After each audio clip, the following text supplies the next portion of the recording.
Hi guys, welcome back to the channel. Today I am making Blaidd from Elden Ring. He is one of my favourite characters from the game, so I thought I would attempt to make a recreation of him. He's not picture perfect from the game because I'm just not that good, but he's stylised to my ability. So I do hope you enjoy. I started off with the armature. I made the armature off screen, but I do have other videos in my playlist which I will leave, you know, links here, there and everywhere, wherever they're supposed to be for you to go and watch if you want to know how to make the armature. But yeah, the clays that I'm using today are Super Sculpey Medium, which is the grey clay that you can see now. The Arteza clay I use to bulk out, and I do use some cos clay later on. Actually, I use a lot of cos clay, just because it's a great clay. It remains all bendy when it's baked, so I can't break what I'm making, which I often do. So if you're just like me and you break everything, get yourself some cos clay.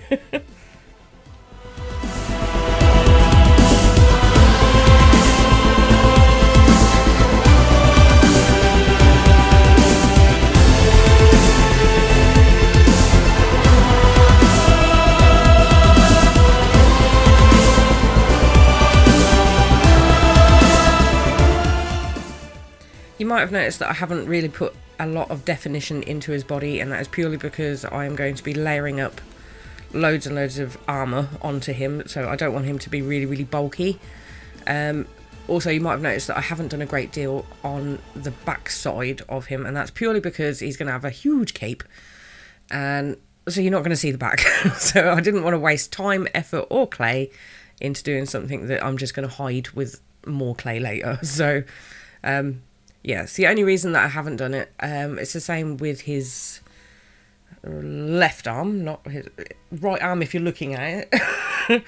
I don't do, you know, a great deal of work on that arm either because it's going to be behind a cape. So, you know, just work on the bits that you need to. After I'd finished making, you know, the basic shape of the body, I moved on to the head. I literally ball of foil, covered that with a good sized bit of clay, attached like a wolf shaped snout, and managed to make Psyduck. Yeah, and then just carried on with adding the details. I had to, of course, do this face like a good 3 times, I think I did it, before I was happy. So, yeah, it just goes to show that if you don't like something, make it again. Like I do. I like to make things hard for myself.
Blaidd's teeth are literally just some pre-baked polymer clay spikes that I had left over from another project.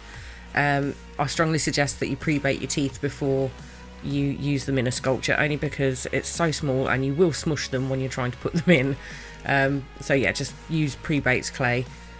I mean, you might be good enough and not need to do that, but I'm not. So I pre-bake everything that I'm going to squash.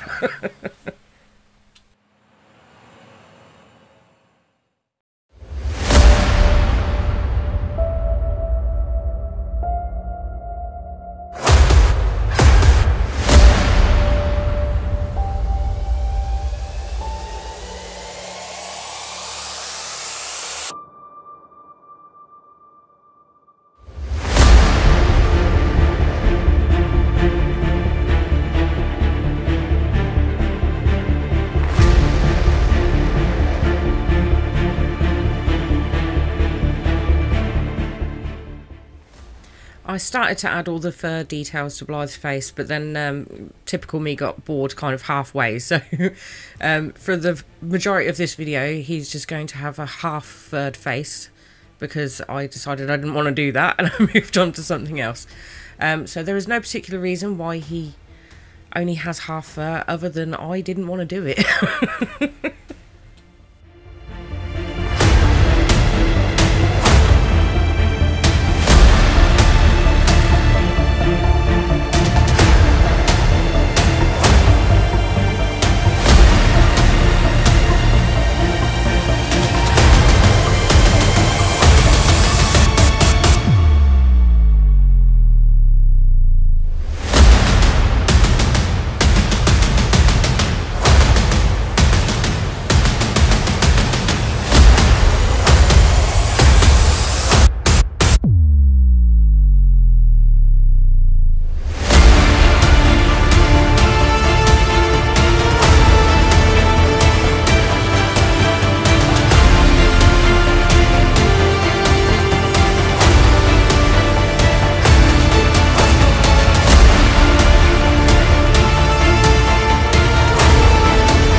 While I work on Blaidd's loincloth, is it a loincloth? Scaly bit of armour? Not quite sure what it is. While I work on that, I just wanted to share with you guys some amazing work that was sent to me by some of my subscribers. This is Kate's work. I'm hoping it's Kate and not Katie. I'm going to go with Kate and hope that I'm getting it right. If I'm not, I'm very sorry. But this is her Dobby. I think he is absolutely wonderful and he is so sweet and really, really well made. I also wanted to share with you Deborah's work. She made one of my pumpkins. She was inspired by one of my videos and that's so blooming cool. Having somebody that was inspired by some of the works that I'd done, you know, over previous videos is really, really special. So thank you very much to both of you for allowing me to share your work with everybody. You know, you should be really proud of yourselves. It's really good work. If you guys would like to share with me your work and would like it to be up on the channel, then please do tag me in your work over on Facebook or Instagram at Pixie Wolf Designs. I am more than happy to share everybody's work, as much work as we can put out there, because I really believe artists should be supporting one another. The work that I see out there is absolutely amazing, so you know, if you would like it over on my channel, then please do tag me and I'm happy to share it, if you're happy to share it, obviously. And thank you very much to Deborah and Kate. I'm so sorry if I'm getting that wrong. Kate. Thank you.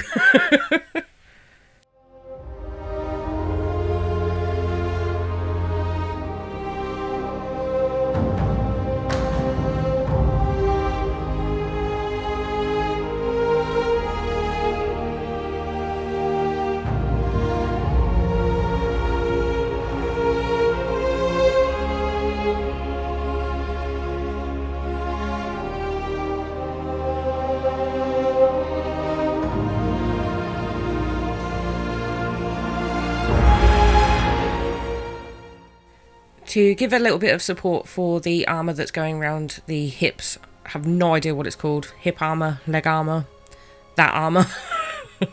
Just to hold it up, I popped in a little bit of aluminium wire, just to give it a little bit more support during the baking process, because even cosplay will sort of flop down whilst it's warm, and I don't want it sticking to the legs. So just to hold it up during the baking process, literally a bit of wire in, and you won't have any problems.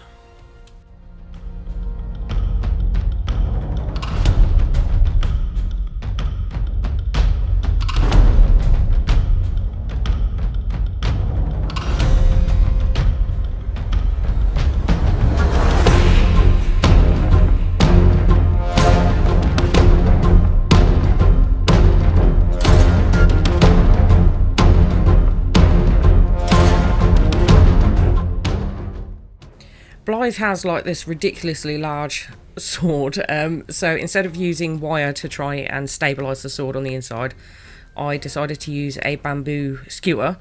I literally just sanded down one end of it so it was flat, and that was the end that I used in the sword, and I used the rounded end as the handle. It just made things so much easier, and I wish I'd thought of that when I was making my Fort Askew video. From Medieval, he ended up with quite a wobbly sword after a bake. I'll leave a link at the top there so you can have a look, but yeah, his sword went a little bit awry, shall we say. So I tried to avoid that this time by using a better armature, and I have to say this one worked really well. So it's better to take a little bit more time. And yeah, it was a little bit more time than I normally like to spend on armature, because it's not my favourite part of the sculpting process. But yeah, use something like a bamboo skewer to hold something together that's this big.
Once I finished sculpting his hand, I kind of had to break the end of the sword off. I didn't want to put the sword back in the oven because I'd already pre-baked the sword, and I did not want that to bend. So I took the sword off and I placed him into the oven, and then I went on to make rocks.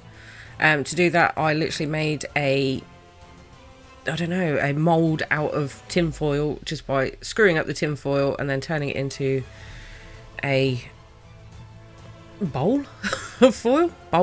Yeah, that works. Measured out some plaster of Paris after spilling it all over my desk everywhere. Ovs. And yeah, mixed that up into a really flimsy cake mould.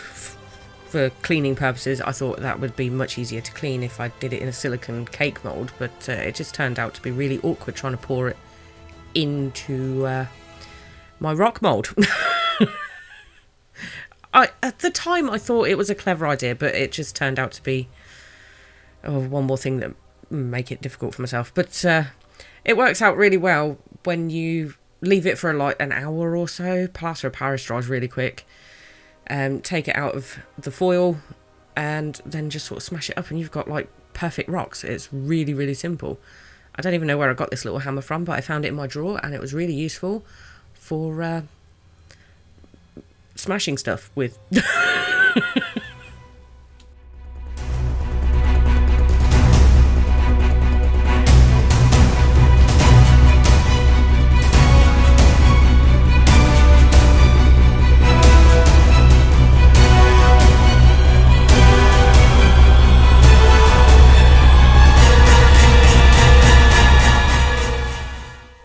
I finished gluing down all of my rocks using a little bit of all-purpose glue and some more, what's it called?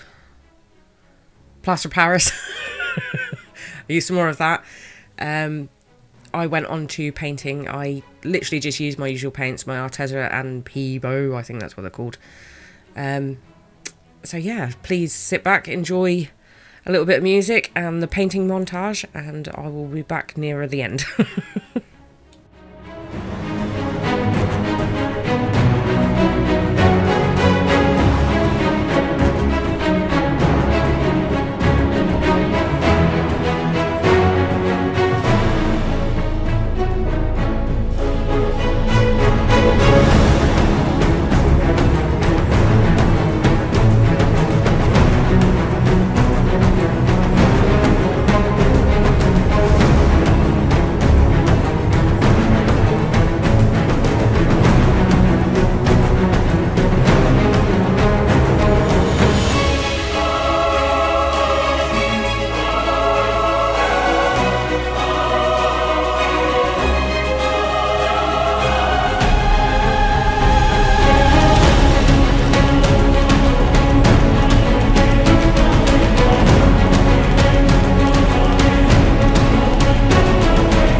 going to quickly jump back in now and scare the life out of you because you've been happily listening to music for a little bit too long. In the game, Blaidd has like this beautiful wolf pelt, which at the same time is kind of weird because that means he's wearing his own kind. It's a bit creepy when you think of it like that. But I decided that I wanted to do the same with his cape. This is the first time I've ever worked with fur. I have to admit it's a lot harder than I thought it would be. Yeah, I learned a lot from this. One is to make sure you separate the fur before you cut it, otherwise you get very, very straight edges and a lot of mess.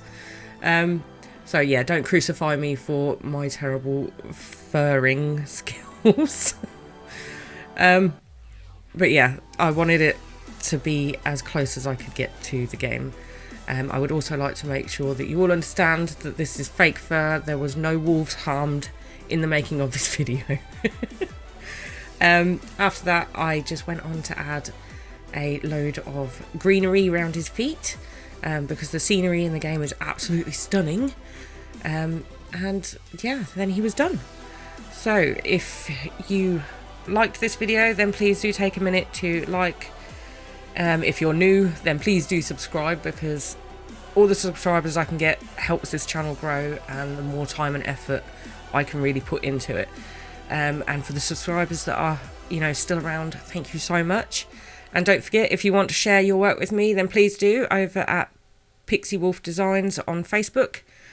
And I guess I will see you in the next one, guys. I will catch you later. Bye!